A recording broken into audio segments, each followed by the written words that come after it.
In the summer of 1971, three men drifted through the silence of low Earth orbit, unaware they were about to become the first and only humans to die beyond our planet's boundaries. Their mission began as a triumph of human ingenuity. It ended as one of the most haunting events in the history of space exploration.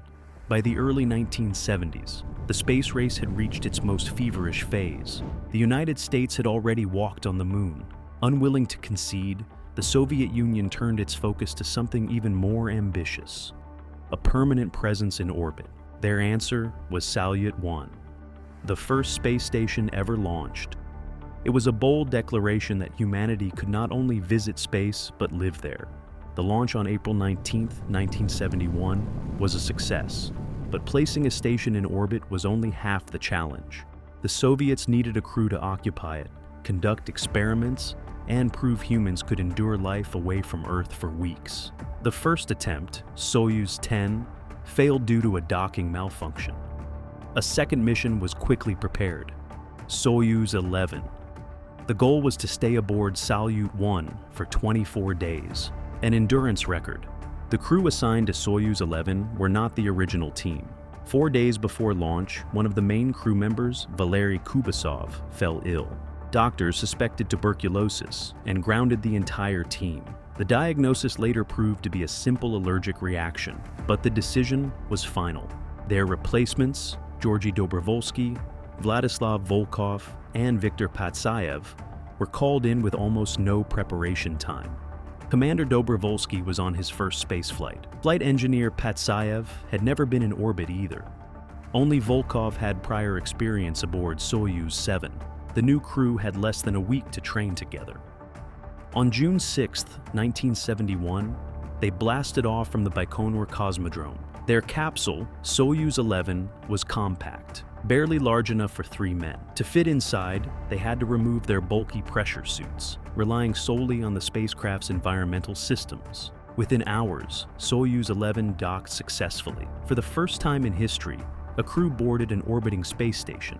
The next 22 days were a test of endurance, science, and psychology. Inside the cramped station, the men conducted dozens of experiments, growing plants, testing radiation exposure, and observing Earth's weather. Viktor Patsayev became the first person to operate a telescope in space, studying cosmic gamma rays while orbiting 200 miles above the planet. The crew became national celebrities. Soviet television broadcast updates showing smiling cosmonauts floating weightlessly.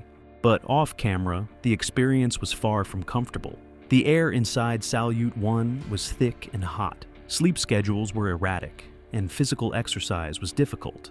The treadmill shook the station's antennas and solar panels, so it was rarely used. Fatigue set in quickly, and tension grew between the commander and his flight engineer. Then, on June 16th, disaster nearly struck. The crew smelled smoke. An electrical fire had broken out. Following urgent instructions, they isolated the faulty circuit and vented the air supply. The incident was contained, but the near catastrophe left the men shaken. They requested permission to end the mission early. Ground control denied the request, assuring them everything was under control. By late June, the mission's scientific goals were achieved. Ground control approved their return 6 days ahead of schedule. On June 29th, they transferred equipment into their return capsule, sealed Salyut 1 behind them, and prepared for re-entry. The Soyuz 11 spacecraft was divided into 3 sections: the orbital module for living space, the service module containing engines, and the descent module, a small spherical cabin for re-entry. Before departure, Volkov encountered a problem. The hatch to the descent module would not seal properly. Following guidance from the ground, he tightened the locking mechanism until a pressure test confirmed the seal was adequate, though not perfect. At 18:28 Moscow time, Soyuz 11 undocked and began its journey home.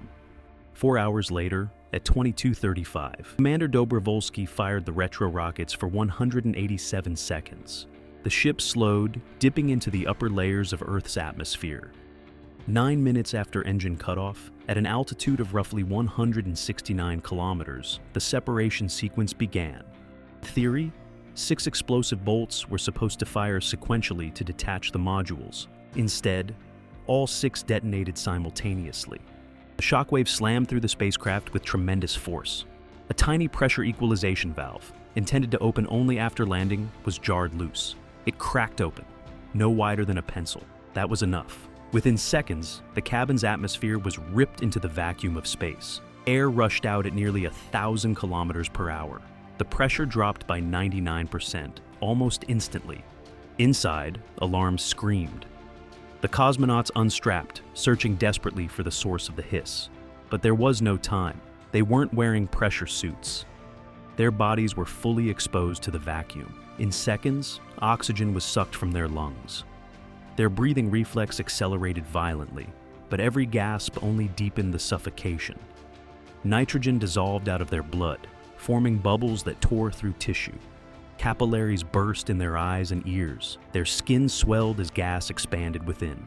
Within 10 seconds, vision blurred. Within 20, they lost consciousness. Telemetry showed that as the capsule descended automatically, the crew's heartbeats became irregular, then stopped. At that altitude, there was no sound. The three men died silently, their spacecraft still gliding toward home. Back on Earth, Mission Control had no idea what happened. From their perspective, Soyuz 11 was descending as planned. The module entered radio blackout, normal during re-entry, then reappeared on radar. At 23:47, the descent module landed softly in central Kazakhstan. The recovery team arrived within minutes. The capsule looked undamaged. They knocked on the hull, expecting the voices of returning heroes. No one answered. When the hatch opened, rescuers were met with a chilling sight. The three men were motionless, their faces marked with dark patches from burst blood vessels. Patsayev was slumped near the ventilation valve. Dobrovolsky was tangled in his harness. Rescue medics immediately began resuscitation, but there was no pulse. After several minutes, the team reported the grim message to Mission Control using coded numbers. 111. It meant all crew members were dead. The capsule was flown to Moscow for analysis. Speculation ranged from toxic fumes to heart failure, but autopsies revealed the real cause: asphyxiation due to decompression. The faulty valve had vented the cabin's air in less than a minute. The internal organs showed severe hypoxia and gas embolisms. Behind closed doors, engineers examined the spacecraft. The valve's design was dangerously flawed. It lacked an automatic emergency closure mechanism. Alexei Leonov, the original commander, had warned about this issue, urging the crew to close the valve manually before re-entry, but the lever was located beneath a seat, almost impossible to reach once strapped in. Closing it manually took over a minute, 20 seconds longer than the men survived. There was no way they could have saved themselves. On July 1st, 1971, the Soviet Union announced the loss. Their bodies lay in state in Moscow and were buried with full honors in Red Square. All three were posthumously awarded the title Hero of the Soviet Union.